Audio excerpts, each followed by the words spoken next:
কেমন আছেন সবাই? আশা করি ভালো আছেন, আমিও ভালো আছি। 8, 10, 2, 82 বাচ্চাকে কিভাবে খাতায় সহজে বানান সমেত শেখানো যায় সে নিয়ে আজকের ভিডিওটি আমি তৈরি করছি। যদি ভালো লাগে অবশ্যই লাইক করবেন।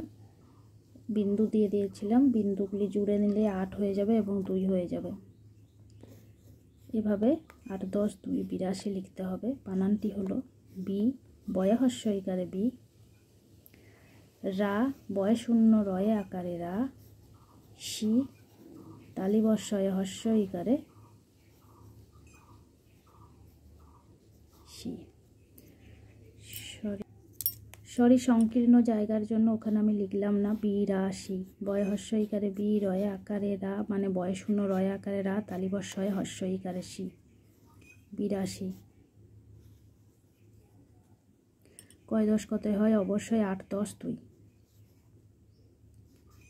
8 8 দ তালিবর্ষ 10,